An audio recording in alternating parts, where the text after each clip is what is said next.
자, 지금 11시 9분 지나고 있습니다. 이 시각 현재 특징주 간단히 알아보겠습니다. 신한금융투자 최승훈 차장 전화 연결돼 있습니다. 안녕하세요. 예, 안녕하십니까. 네, 호텔 신라 그 끝은 어디인지 대체 연일 최고가를 경신하더니 오늘 드디어 13만 원 돌파했습니다. 호텔 신라 지금 어떻게 접근하면 좋을까요? 예, 호텔 신라 최근에 상승세가 좀 가파르게 나타나고 있는데요. 역시 요인으로 보면 가장 큰 요인으로 볼 수 있는 게 역시 중국인 입국자 수가 지속적으로 증가를 나타내면서 관련된 면세점 수익이 크게 개선이 되고 있는 모습입니다.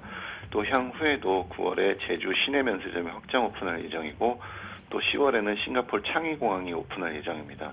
또 9월 중순에는 금일 나온 이야기지만 마카오 면세점 운영권에 대한 결정이 날 예정인데 그 부분도 신규로 확보가 가능할 상황이라 사업적인 측면에서는 지속적인 매출 증가 요인이 늘어나고 있는 상황입니다.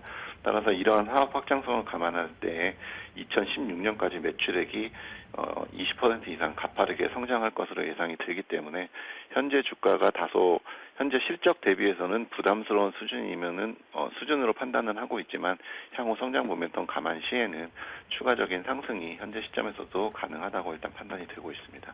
네, 그렇군요. 여러 가지 호재들이 있어서 현재 주가가 좀 부담스럽지만 앞으로도 좀 주가 상승 여력이 있다 이렇게 분석을 해주셨습니다.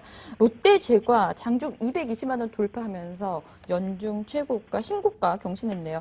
우리 시장에서 몇 안 되는 황제주잖아요. 아모레퍼시픽, 롯데제과 이렇게 두 종목인데 이렇게 뜨거운 관심, 시장에 뜨거운 관심 받는 이유는 뭔가요? 예, 두 종목 모두 국내 시장에서 가장 큰 재평가 요인으로 보는 것이 불과 1, 2년 전만 해도 국내 시장 내수 성장의 한계성에 좀 직면을 하면서 주가의 움직임이 거의 없었었는데 최근 들어서는 해외 시장이 성장 모멘텀으로 작용을 하면서 성장성의 한계를 극복할 수 있다는 분석이 많이 나오는 것으로 판단을 하고 있습니다.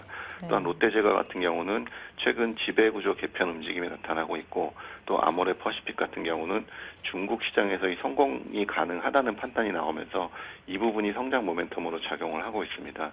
또 수급적인 요인으로도 역시 유통 물량이 상당히 적은 편인데 최근에 기관 수급이 지속적으로 매수가 유입이 되면서 오히려 주가 상승에는 좀 탄력을 주는 요인으로 작용을 하고 있는 상황이라 현재 시점에는 이런 성장 모멘텀에 수급적인 효과까지 더해지면서 당분간은 황제주들 특히 아모레퍼시픽이나 롯데제과 같은 부분은 추가적인 상승 여력이 있다고 판단을 할 수 있을 것 같습니다.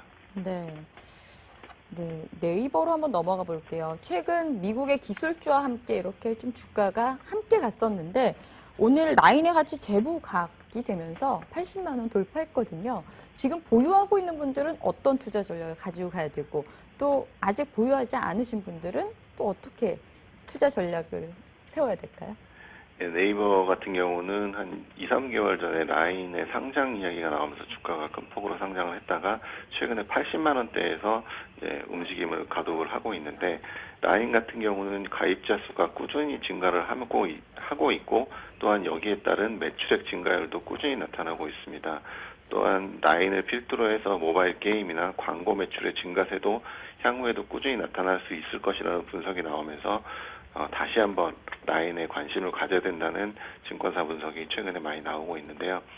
라인 같은 경우는 이러한 성장 모멘텀을 감안을 했을 때 해외 비슷한 사업을 하는 온라인 메신저 업체 대비해서 충분히 밸류에이션을 추가로 할증받을 요인이 충분하다고 일단 개인적으로 판단을 하고 있습니다. 따라서 라인 같은 경우는 해외 시장 상장 모멘텀과 이러한 매출액이 꾸준히 증가할 수 있는 모멘텀을 감안을 했을 때 현재 80만 원 이하에서는 충분히 매수 접근하셔도 무리가 없으실 것 같고 보유하신 분들도 좀 더 보유를 해보시는 중장기적인 관점에서 보유를 해보시는 것이 일단 좋다고 판단이 됩니다. 네, 지금 일단 80만 원 이하에서 좀 이제 매수하라는 의견 주셨습니다.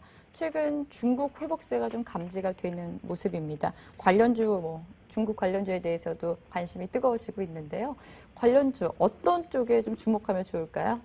예, 역시 예전에 중국 관련주 하면 역시 화학, 조선, 정유 같은 큰 대형 업체들 위주로 수혜를 입을 것으로 예상을 했었는데 최근 들어서는 그 패턴이 많이 달라지고 있습니다. 중국 같은 경우도 내수 부양에 신경을 쓰면서 국내 업체들 수혜를 입는 업체들이 상당히 달라지고 있는데 최근에 소비재 분야의 중국 시장 점유율이 국내 기업들 같은 경우 상당히 크게 증가를 하고 있는 모습입니다.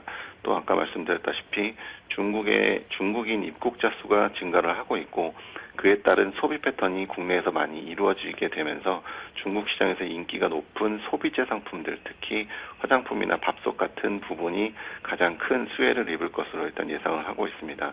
최근에 화장품 관련주들 같은 경우는 주가 상승세가 상당히 크게 나타나고 있지만은 중장기적인 관점에서 보면 역시 중국 시장에 본격 진출하는 교두보 정도가 이루어졌다고 현재 판단을 하고 있습니다. 네. 따라서 본격적인 성장세는 올해뿐만이 아니라 내년에도 꾸준히 이어질 것으로 예상이 되기 때문에 관련된 삼성 LNS 같은 종목에 조정 시에 충분히 매수 관점에서 접근하시는 것도 무리가 없을 것 같고요. 전반적으로 중국의 회복세가 나타난다고 했을 때는 서두에도 말씀드렸지만 호텔 신라 같은 업종들도 좀 향후에도 추가적인 관심을 가지셔도 무리가 없을 것 같습니다. 네. 중국이 경기 부양, 내수 부양을 하면서 화장품이나 밥솥주, 또 호텔 신라와 같은 이런 종목에 주목을 하라 이렇게 말씀을 해주셨습니다. 도움 말씀 감사합니다. 예, 감사합니다. 네, 신한금융투자 반포지점 최승훈 차장이었습니다. 이 시각 뉴스룸 살펴보시고요. 영화 명량 스페셜 토크 이어집니다.